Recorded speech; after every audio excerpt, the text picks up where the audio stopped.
नमस्ते दोस्तों, जोहार। मैं अभिषेक चक्रवर्ती आप सभी का फिर से अपने YouTube चैनल पर स्वागत करता हूं। दोस्तों, आज की इस वीडियो में हम लोग जानेंगे क्लास 12 के साइकोलॉजी के मोस्ट इंपॉर्टेंट क्वेश्चंस जो कि कल के एग्जाम में आप सभी को देखने को मिलेंगे। तो शुरू से लेकर अंत तक इस वीडियो को जरूर देखिएगा। और दोस्तों, इस वीडियो में अगर अच्छा रिस्पॉन्स आता है तो कल सुबह तक भी आप सभी को और भी कई वीडियोज आपको मिल जाएगी। तो शुरू से लेकर अंत तक इस वीडियो को जरूर देखिएगा और लाइक शेयर कमेंट करके अपना फीडबैक देना ना भूलिएगा। तो चलिए दोस्तों, बिना किसी तरह के वीडियो को स्टार्ट करते हैं। तो दोस्तों देख सकते हैं, सबसे जो हम लोग का मोस्ट इंपॉर्टेंट चैप्टर्स में से है वो है आपका बुद्धि एवं अभिक्षमता, इंटेलिजेंस एंड एप्टीट्यूड से जो है आपको कल एग्जाम में क्वेश्चंस देखने को मिलेंगे। तो क्या क्या क्वेश्चंस आपको इस चैप्टर से देखने को मिल सकते हैं, चलिए इसके बारे में हम लोग स्टार्टिंग से समझ लेते हैं। तो सबसे पहला क्वेश्चन जो है दिया गया है कि मनोविज्ञान के लिए प्रयोगशाला सर्वप्रथम किस मनोवैज्ञानिक ने स्थापित की। तो इसका करेक्ट आंसर क्या हो जाएगा दोस्तों? ऊंट जो होगा करेक्ट हो जाएगा। इसके बारे में आप लोग याद रखिएगा दोस्तों, एक चीज इससे रिलेटेड क्वेश्चंस आपको एग्जाम में पूछे जाएंगे कि बुद्धि परीक्षण के द्वारा व्यक्ति के व्यक्तित्व विशेषताओं का पता लगाया जाता है।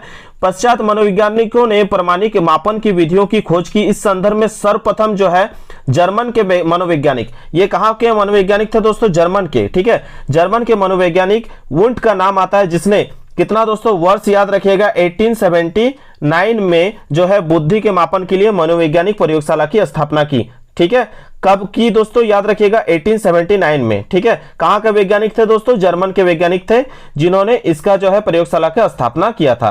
अब दोस्तों अगले क्वेश्चन पे चलते हैं। क्या पूछा गया है? बुद्धि के द्वितत्व सिद्धांत को किसने प्रतिपादित किया? तो दोस्तों इसका करेक्ट आंसर हो जाएगा आपका ऑप्शन 1, स्पीयरमैन जो होगा ये करेक्ट हो जाएगा। अब दोस्तों हम लोग देख लेते हैं मोस्ट इंपॉर्टेंट क्वेश्चन जो आपको दिखाई मिल रहा होगा यहाँ पे। ठीक है, इसमें पूछा क्या गया है, सामान्य बच्चों की बुद्धि का स्तर क्या होता है? तो ऐसे आप लोग कह दीजिएगा कि 90 से 110। क्या कहिएगा? 90 से 110। ठीक है, लेकिन दोस्तों अगर आपसे पूछे कि अति श्रेष्ठ बुद्धि का स्तर क्या होता है, तो याद रखिएगा आपका 140 से जो है ऊपर, 130 या 140 से ऊपर के जो बुद्धि का स्तर होता है वो क्या कहलाएगा? आपका अति श्रेष्ठ कहलाएगा। ठीक है, उसके बाद दोस्तों 120 से 129 के बीच रहा तो आपका कहलाएगा श्रेष्ठ बुद्धि। 110 से 119 रहा तो उच्च कहलाएगा। 90 से 109 के बीच रहा तो कहलाएगा आपका सामान्य बुद्धि। 90 से 109 या 110 के बीच रहा दोस्तों तो ये कहलाएगा क्या? आपका सामान्य बुद्धि स्तर। और दोस्तों 80 से 90 या 90 के बीच रहा तो उसे हम लोग क्या कहेंगे? मंद बुद्धि। उसे क्या कहेंगे लोग? मंद बुद्धि। और उससे भी अगर कम रहा दोस्तों, 70 से 80 के बीच रहा तो उसे हम लोग कहेंगे छिन्न बुद्धि। और 69 या उससे नीचे का रहा तो उसे एकदम निश्चित छिन्न बुद्धि कहेंगे। ठीक है, तो आपका एग्जाम में दोस्तों यही पूछा जाएगा।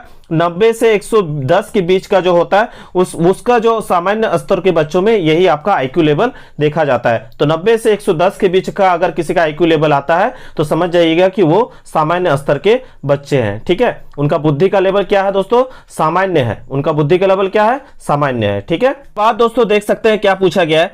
निम्न में क्रियात्मक बुद्धि परीक्षण कौन सा है? तो क्रियात्मक बुद्धि परीक्षण कौन सा है दोस्तों? मोहसिन का सामान्य बुद्धि परीक्षण। ठीक है, इसके बाद दोस्तों देख सकते हैं मोस्ट इंपॉर्टेंट क्वेश्चन में से पूछा क्या गया, बुद्धि लब्धि आईक्यू का सही सूत्र कौन सा है? ठीक है, तो दोस्तों याद रखिएगा ये क्वेश्चन आपको एग्जाम में एकदम डेफिनेटली पूछा जाएगा। ठीक है, तो इसके बारे में याद रखिएगा कि अगर पूछा जाए कि किसने सर्वप्रथम बुद्धि लब्धांक ज्ञात करने की विधि बताई थी, तो याद रखिएगा टर्मन। किसने इसके बारे में बताया था?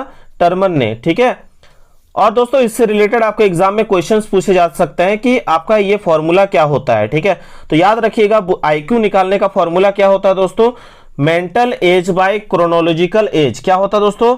Mental as by chronological age into 100। ठीक है, एमए अगर आपको हिंदी में दिया रहे एग्जाम में तो मेंटल एज को क्या कहते हैं? याद रखिएगा मानसिक आयु बटा कालानुक्रमिक आयु गुना 100। ठीक है, याद रखना यही आपका फॉर्मूला है आपका आईक्यू किसी का निकालने का। आईक्यू निकालने का फॉर्मूला क्या है? Mental as by chronological age into 100। ठीक है, इसके बाद दोस्तों देख सकते हैं क्या क्वेश्चन पूछा गया है। बुद्धि के पास मॉडल को प्रस्तावित किया है। तो बुद्धि के पास मॉडल को किसने प्रस्तावित किया दोस्तों? इससे संबंधित भी मैंने ऑलरेडी आपको बताया कि इसमें से जितने भी ऑप्शंस दिए गए वो सभी क्या है? करेक्ट है।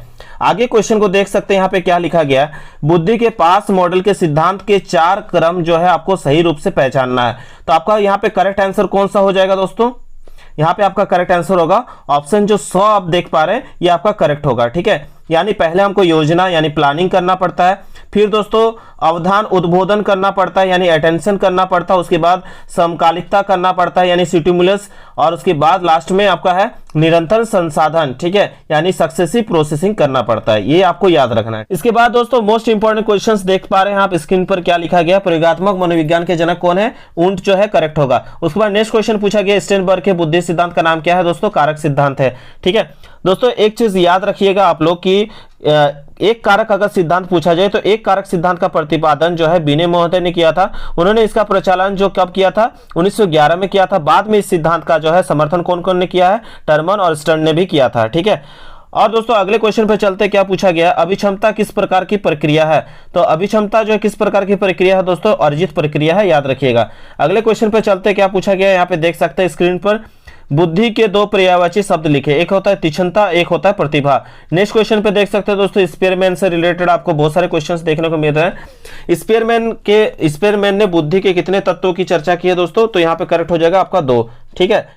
दोस्तों इसके बाद का मोस्ट इंपॉर्टेंट क्वेश्चन आप देख सकते हैं, बुद्धि लब्धि का प्रतिपादन किसने किया था, तो यहाँ करेक्ट हो जाएगा स्टर्न ने किया था।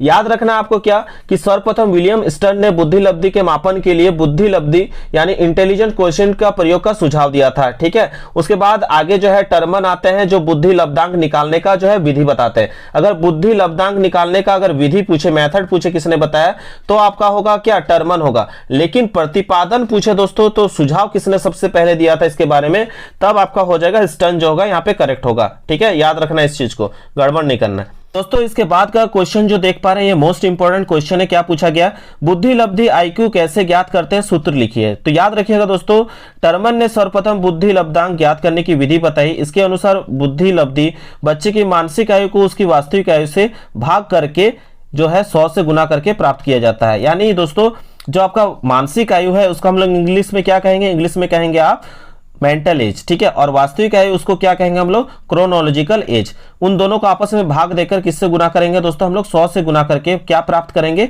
आईक्यू प्राप्त करेंगे, यानी बुद्धि लब्धि प्राप्त करेंगे, ठीक है।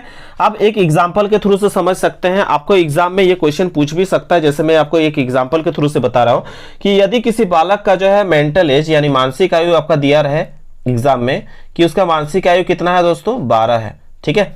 और उसका वास्तविक आयु, ठीक है, वास्तविक आयु जो है उसका मान लेते हैं 10 है, ठीक है।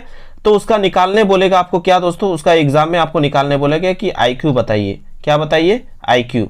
तो उसका फॉर्मूला मैंने ऑलरेडी बताया, यहाँ पे देख पा रहे हैं आईक्यू इक्वल्स टू क्या होता है, MA/CA। आपका MA कितना है दोस्तों, 12 है मेंटल एज, और क्रोनोलॉजिकल एज है 10। उसको कितना से गुना करेंगे, 100 से। 1 0 कटा, यानी इसका जो है आईक्यू लेवल कितना है दोस्तों, 120 है। क्या है दोस्तों, 120। और दोस्तों देख सकते हैं क्या पूछा गया, जिन व्यक्तियों में बुद्धि लब्धि 90 से 110 के बीच होती है उन्हें क्या कहते हैं, सामान्य कहते हैं। मैंने ऑलरेडी बताया हुआ है।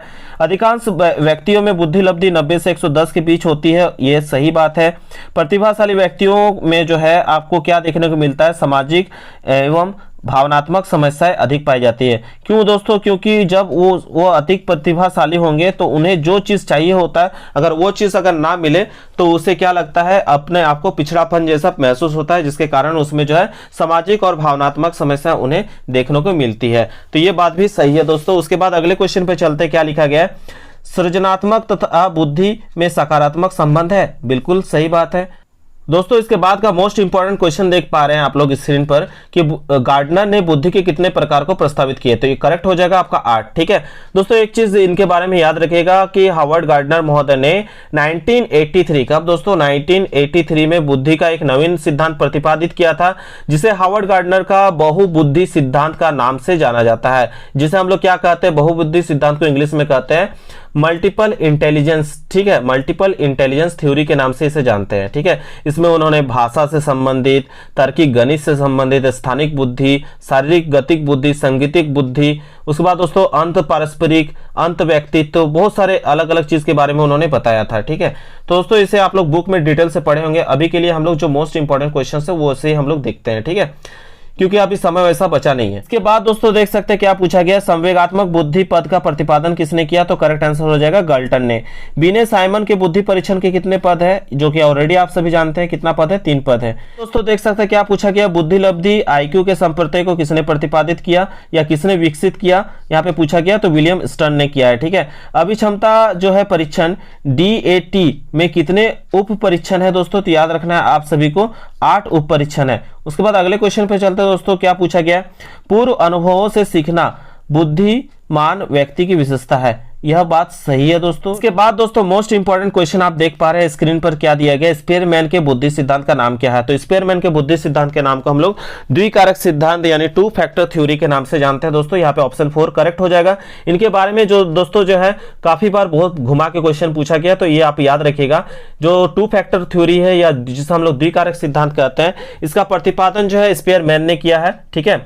उसके बाद साथ ही जानिएगा इनके अनुसार जो है बुद्धि के 2 कारक है, 2 फैक्टर है। इस अथवा सभी प्रकार के मानसिक कार्यों में 2 प्रकार की मानसिक योग्यताओं की आवश्यकता होती है। प्रथम दोस्तों याद रखिएगा, प्रथम है सामान्य मानसिक योग्यता, जिसे हम लोग क्या कहते हैं, जी कारक, क्या कहते हैं, जी फैक्टर, ठीक है। और दूसरा है विशिष्ट मानसिक योग्यता, जो है आपका उसे हम लोग कहते हैं एस कारक, ठीक है। इनके बारे में इन्होंने ही सबसे पहले बताया था, ठीक है।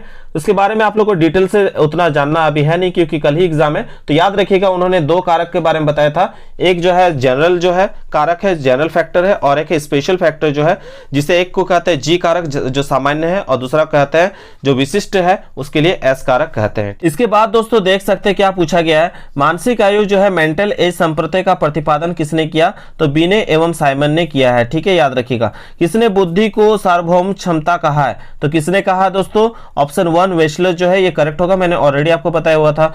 बुद्धि का बिने साइमन परीक्षण कब विकसित किया गया, तो ये भी आप लोग याद रखिएगा 1905 ईस्वी में किया गया, ठीक है। तो दोस्तों ये टॉप मोस्ट इंपॉर्टेंट क्वेश्चंस है जो कि आपके साइकोलॉजी के एग्जाम में आपके पूछे जाएंगे, ठीक है।